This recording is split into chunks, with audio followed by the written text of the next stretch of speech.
Нийслэлийн өмнөд хэсэгт орших богдхан уулын зэрлэг амьтдын аюулгүй шилжилт хөдөлгөөнийг дэмжих зорилгоор Хемрява болон Асем хотгоны орчимд 2 эко гүүрэн гарц байгуулахаар төлөвлөж байна.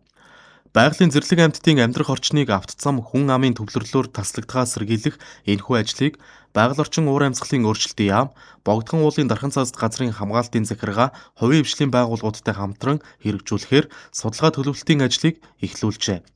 Богдхон уул бол нийслэлтэй зэрэгцэн оршдог атлаа зэрлэг амьтдын амьдрах орчныг хадгалж үлдсэн онцгой экосистем юм. Тус уулыг 1778 онд албан ёсоор төрийн тахилгатай дархан цаазд газар болгон хамгаалтанд авсан бөгөөд дэлхийн хамгийн эртний тусгай хамгаалалттай газар нутгийн нэг гэж ЮНЕСКО тэмдэглэдэг.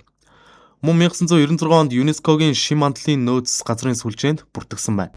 Энд бүдэр, буг, хоргөрөөс, булга, чандаг зэрэг хамгааллын ач холбогдол бүхий амьтад нутагладаг.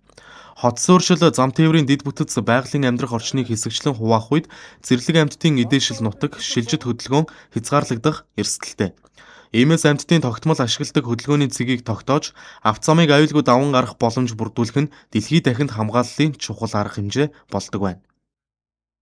Богдхон уулын хамгаалтын захиргаа одоо нийгмийн хариуцлагын хүрээнд том аж ахуйн нэгжүүдтэйгээ үйл ажиллагаа явуулдаг, аялал жуулчлалын үйл ажиллагаа явуулдаг аж ахуйн нэгжүүдтэйгээ хамтраад экологийн карта коридор байгуулах ажлыг бол эхлүүлж байгаа. За энэ коридор байгуулах гарцыг хийхийг санаачлахыг бол одоо компани нийгмийн хариуцлагын хүрээнд 1% одоо татврын байгаль орчинд ээлтэй татврын хөнгөлтийг үзүүлэх. За энэ хүрээнд бол хамрагдаад экологийн гарцыг бол байгуулгаар зураг төсвийг нь хийгээд ингээ хамтарч ажиллаж байна. Тэгээд одоо энэ цөлчлөлтийн конвенцийн үед COP17-гийн үеэр бол хамтран ажиллах санамж жижигээ зураад энэ ажлыг эхлүүлнэ. Ажлын даалгавраа батлуулсан.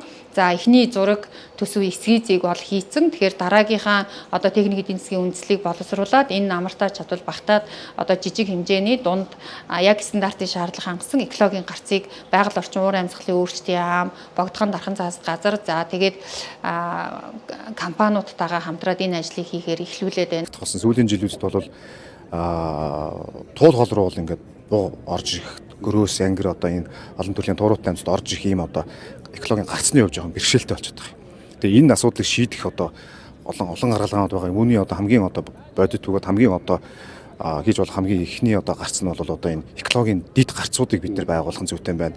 Явандаа бол экологийн коридорын асуудлыг бид нэр одоо хан хинти болон одоо горих төрөлжийн байгалийн цогцлбор газар мөн одоо хустаа чиглэл рүү экологийн коридорын асуудлыг одоо дэвшүүлж одоо тавих ийм төлөвлөгөөтэй бид нэр ажиллаж байгаа. Туулын шугуу одоо модон дотор бэлчиж байгаа буг гөрөөс ангир одоо амьтад маань ингээд дээшээ буцаад гол руу гарахт ингээд уулын зам тэгээд зарим одоо төрлийн одоо гэр орооллын одоо дахин суурьшлийн бүс үүсэх хэсгүүдээр ингээд бэрхшээл тулгарч байгаа. За мөн урд хэсгээрээ бол одоо богдхан төмөр зам, за мөн баруун талын хэсгээрээ өшгтийн өндийн хурдны зам, зүүн талаараа одоо хонхрын суурин байж гин, налахын зам байж гин тийм ээ. Ингээд иймэрхүү ингээд ийм амьтдын одоо энэ чөлөөтэй зорчих энэ экологийн одоо ийм гарц одоо энэ байгууламжуудыг бид нар ирээдүйд төлөвлөж хийх шаардлага бол зайлшгүй тулгарчаад байгаа. Эко гүүр нь хөрс ургамлан бүрхөвчтэй хослуулдаг инженер экологийн шийдэл юм. Дэлхийд дахинд ашиглаж байгаа энэ жишгийг манай улс авцамын стандарттай тусгасан байдаг ч огт мөрдлөг болгоогүй байна. Түүнчлэн манай улсын нэгдэн орсон нэгдсэн үндэсний байгууллагын зэрлэг амьтдын нүүдлийн зүйлүүдийг хамгаалах конвенцэд энэхүү стандартыг мөрдлөг болгохыг тусгасан байдаг байна. Одоо ингээд ноёдлын гэх чинь нөгөө яг ингээд энэ гашаанд хоригчоо тэгээ нөгөө машины цуваанд тэр чинь орж чадахгүй ингээд харигдаа бөөгнөрөл үүссэн. Тэгээ нөгөө хүмүүс чинь тэр чинь сошиалаар янз бүрээр өөрсдийнхөө харсан үзмжээр буруу ташаа мэдээлэл их тарааж байна. Тэгээд нөгөө стандарт тусгашаа хавшаан цөлбүүлж энд ихсэл одоо нодлын хинэг бугын юм дээр л гарлаа. Жижиг гөрөөс бол одоо нөгөө бөөгдөөд зэрлэгсэн нохоод бариулах тийм үзэгдүүд бол ер нь байнга гараад байна. Тэгээд тэрийн үүднээс энэ л яг тэр экологийн гарцын байгууллагууд бас тохиомжтой бас нэм шаардлагатай тийм асуудал болчиход байгаа. Энэ гол руугаа орж байгаа байдлыг харахад ан амьтад ингээд ус руу орж байгаа байдлыг харахад тэгэл энэ хавьд одоо бидний зогсож байгаа энэ хавьд ийшээ энэ хавь руугаа бол энтэй л энэ хавьд байдаг юм энэ хавийн бугунд бол энэ голцоо энэ рүү орж идэг. Нөгөө зүүн талынх нь босхдоо зүүн талын тэнцэл байгаа юм бол одоо тэр өөрөө могоонд машин тэрийг дайруулад өгөхөд байгаа тэр хавьд зүүн талдаа ихэнх нь байгаа байхгүй юу. Тэдний чинь тэнд нэг гац гарах юм бол тэр чинь ийшээгээ чөлөөтэй зам амтны дайруулахгүй гарцаараа ингээд ийшээ гарсан буг хураатай амтангууд энэ гарцаар гарахтаа тэднээс нь дагалдаад одоо 9 жижиг амтангууд, нөхөс амтангууд, ирвээх шувуу хөц одоо байгальтай амтангууд хоорондоо биеийнхээ уйлдаа холбоотой гэдэг биеийнхээ дагаад ийшээ гол руугаа ороод усаа уух, бургас руугаа ороод дараагийнхаа энэ өшөө ийш тийшээ явж зэлгэх тийм болох юм гэсэн. Монгол Улсын засгийн газар 2026 онд биологийн олон янз байдлыг хамгаалах үндэсний стратеги төлөвлөгөөг баталсан.